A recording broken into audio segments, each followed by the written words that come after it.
സുരേഷ് ഗോപിയും ഒപ്പം ജോർജ് കുര്യനും കേരളത്തിലെ 2 കേന്ദ്രമന്ത്രിമാരും ഇന്ന് അവരവരുടെ ഓഫീസുകളെത്തി ചുമതലയേൽക്കുന്നുണ്ട്. മറ്റു വാർത്തയിലേക്ക് പോയാൽ പാലക്കാട് ചേലക്കര ഉപതെരഞ്ഞെടുപ്പുകളിൽ സ്ഥാനാർത്ഥി ചർച്ചകൾ സജീവം. പുതുമുഖങ്ങളെ തേടി മുന്നണികൾ ശക്തരായ സ്ഥാനാർത്ഥികളെ കളത്തിലിറക്കാനാണ് ആലോചന. എസ് വിനേഷ് കുമാർ ഏറ്റവും പുതിയ വിവരങ്ങൾ പങ്കുവെക്കും. വിനേഷ്, ആദ്യം പാലക്കാട്ടേക്ക് പോയാൽ പാലക്കാട് നമുക്കറിയാം ഷാഫി പറമ്പിലെ പോലുള്ള ഒരു അതികായൻ വലിയ പോരാട്ടം നടത്തി കഴിഞ്ഞ തവണ വിജയിച്ച ഒരു മണ്ഡലമാണ്. അവിടെ കോൺഗ്രസ് പ്രധാനമായും പരിഗണിക്കുന്ന ആരെയൊക്കെയാകും. മറ്റ് 2 മുന്നണികൾക്കും നിർണായകമാണ്. കാരണം CPM-ഉം അവിടെ മത്സരം കാഴ്ചവെക്കാൻ ആഗ്രഹിക്കുന്നു. BJP വിജയത്തിൽ കുറഞ്ഞ ഒന്നും ആഗ്രഹിക്കുന്നില്ലതാനും. ഈ കുറഞ്ഞപക്ഷം കോൺഗ്രസിനും BJP-ക്കുമെങ്കിലും ശക്തരായ സ്ഥാനാർത്ഥികളെ രംഗത്തിറക്കാവുന്ന ഒരു മണ്ഡലം കൂടിയാണ് പാലക്കാട്.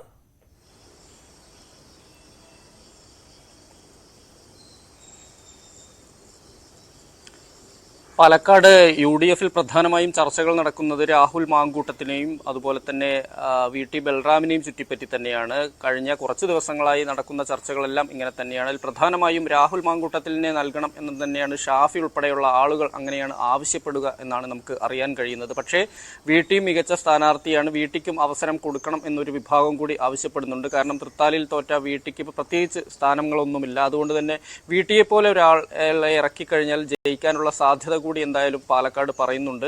എന്തായാലും UDF-ന്റെ അകത്ത് അത്തരത്തിലുള്ള ചർച്ചകൾ സജീവമായി കഴിഞ്ഞിരിക്കും.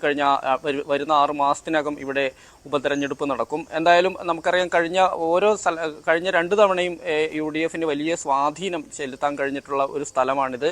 കാരണം UDF-ന്റെ ഇവിടെ നിലവിൽ 3 പഞ്ചായത്തുകളും ഒപ്പം തന്നെ ഒരു മുനിസിപ്പാലിറ്റിയുമാണുള്ളത്. ഈ 3 പഞ്ചായത്തുകളും ഭരിക്കുന്നത് UDF ആണ്. മുനിസിപ്പാലിറ്റിയാണ് BJP. പ്രധാനമായും BJPക്ക് നഗരം കേന്ദ്രീകരിച്ച് വലിയ സ്വാധീനമുണ്ട്. അതുകൊണ്ട് തന്നെ BJP-യിൽ നിന്ന് ആര് സ്ഥാനാർത്ഥിയാവും എന്നുള്ള കാര്യത്തിൽ പല പേരുകളും പറഞ്ഞു കേൾക്കുന്നുണ്ട്. അതിലൊന്ന് ഉണ്ണി മുകുന്ദനാണ്. ഉണ്ണി മുകുന്ദൻ മത്സരിക്കുമോ എന്നുള്ള കാര്യത്തിൽ ഇപ്പോഴും ജില്ലാ കമ്മിറ്റിയിലുള്ളവർക്കൊന്നും അതിനെക്കുറിച്ച് വലിയ ധാരണയില്ല. ഒരു പുതുമുഖത്തെ എന്തായാലും ഇറക്കണം എന്നുള്ളൊരു നിലപാടാണ് BJP-യുടെ ജില്ലാ കമ്മിറ്റിക്കുള്ളത്. അതേസമയം C കൃഷ്ണകുമാറിന് വീണ്ടും മത്സരിച്ചാൽ കൊള്ളാം എന്നുള്ളൊരു താല്പര്യമുണ്ട്. പക്ഷേ C കൃഷ്ണകുമാറിന് നൽകുന്നതിനേക്കാൾ നല്ലതൊരു പുതുമുഖമായിരിക്കണം. അല്ലെങ്കിൽ ഇപ്പോൾ സുരേഷ് ഗോപിയെ പരീക്ഷിച്ച പോലെ ഒരു സെലിബ്രിറ്റിയോ മറ്റോ പരീക്ഷിക്കണം എന്നുള്ളൊരു ആവശ്യം. കഴിഞ്ഞ തവണ നമുക്കറിയാം മെട്രോമാൻ ഈ ശ്രീധരനെയായിരുന്നു പരീക്ഷിച്ചത്. അത് ഏറെക്കുറെ ഗുണം ചെയ്തു എന്നുള്ളൊരു കണക്കുകൂട്ടൽ തന്നെയാണ് BJPക്ക് അകത്തുള്ളത്. അത്തരത്തിൽ ജനസമ്മതനായ അല്ലെങ്കിൽ അറിയപ്പെടുന്ന ഒരു സെലിബ്രിറ്റിയെ പോലുള്ള അത്തരത്തിലുള്ള ഒരാളെ തന്നെ മത്സരരംഗത്ത് ഇറക്കാനാണ് BJP ആലോചിക്കുന്നത്.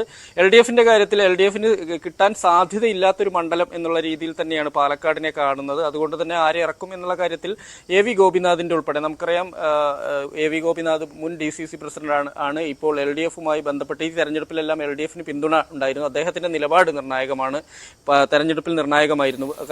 ആലത്തൂർ മണ്ഡലത്തിലായിരുന്നു അദ്ദേഹം ഉള്ളത്. എന്തായാലും അദ്ദേഹത്തെ വീണ്ടും അയാൾ ജനസമ്മതനായ ആളാണ്. അതുപോലെ തന്നെ ഈ പാലക്കാടിനെ കുറിച്ച് കൃത്യമായി ധാരണയുള്ള ആളാണ്. ഇപ്പോൾ LDF-വുമായി ബന്ധപ്പെട്ട് പ്രവർത്തിക്കുന്ന അദ്ദേഹത്തിന്റെ പിന്നിൽ വലിയൊരു ടീം തന്നെ ഉണ്ട്. അതുകൊണ്ട് തന്നെ പാലക്കാട് അദ്ദേഹത്തെ LDF സ്ഥാനാർത്ഥിയാക്കണമെന്ന് ആവശ്യപ്പെടുന്ന ഒരു വിഭാഗം ഉണ്ട്. എന്തായാലും അതേക്കുറിച്ചുള്ള ചർച്ചകളെല്ലാം തന്നെ വരും ദിവസങ്ങളിൽ ഉണ്ടാകും. മറ്റൊന്ന് ചേലക്കരയാണ്. ചേലക്കരയിൽ രാധാകൃഷ്ണന് പകരം LDF-ൽ നിന്ന് UR പ്രദീപിന്റെ പേരാണ് കേൾക്കുന്നത്. നമുക്കറിയാം പ്രദീപ് കഴിഞ്ഞ ടൈമിൽ MLA ആയിരുന്നു. ഒറ്റ തവണ മാത്രമാണ് MLA ആയിട്ടുള്ളത്. അതിനുശേഷം K രാധാകൃഷ്ണന് വഴിമാറി കൊടുക്കുകയായിരുന്നു. രാധാകൃഷ്ണന് മത്സരിക്കാനുള്ള അവസരം ഒരുക്കി കൊടുക്കുകയാണ് ചെയ്തത്. അദ്ദേഹം മാറി അദ്ദേഹത്തെ വീണ്ടും ശക്തമായിട്ടുണ്ട്. ഒരു മണ്ഡലമല്ലേ വിനേഷ്? പ്രത്യേകിച്ചും രാധാകൃഷ്ണനെ പോലെ ഒരാൾ അവിടെ ജയിച്ചു വന്ന ഒരു മണ്ഡലമാണ്. സ്വാഭാവികമായ ആ സ്വാധീനം, അദ്ദേഹത്തിന്റെ സ്വാധീനം അവിടെ ഉണ്ടാകും. പക്ഷേ കോൺഗ്രസും എന്താണ് അവിടുത്തെ ഒരു സാധ്യത? കോൺഗ്രസ് പ്രതീക്ഷിക്കുന്നത് എന്താണ്? രമ്യ ഹരിദാസിന്റെ പേര് ശക്തമായി കേൾക്കുന്നുണ്ട്. കാരണം രമ്യ അങ്ങനെ ഒരു മുഖമാണ് അവിടെ. ഇത്തവണ പരാജയപ്പെട്ടു എങ്കിൽ പോലും രമ്യയ്ക്ക് എന്തെങ്കിലും തരത്തിലുള്ള മുൻഗണന കിട്ടാനുള്ള സാഹചര്യമുണ്ടോ? രമ്യയുമായി ബന്ധപ്പെട്ട് ചില എതിർപ്പുകൾ കോൺഗ്രസിലുണ്ട് എന്ന വിവരങ്ങളൊക്കെ പുറത്തു വരുന്ന പശ്ചാത്തലം കൂടി ചേർത്ത് വായിക്കണം. എങ്ങനെയാകും ആ തരത്തിലുള്ള ഒരു തീരുമാനം?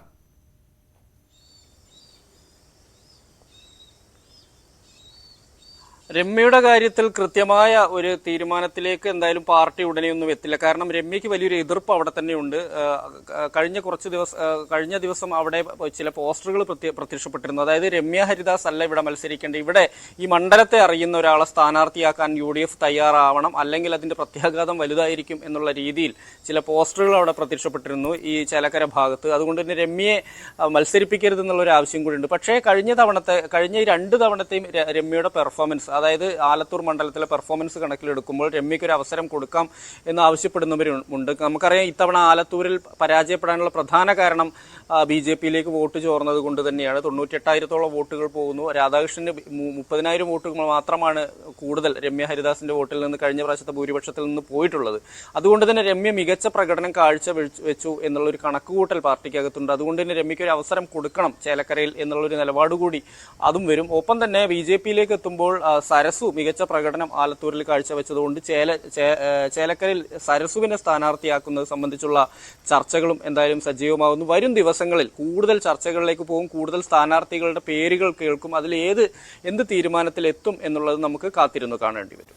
ഏതായാലും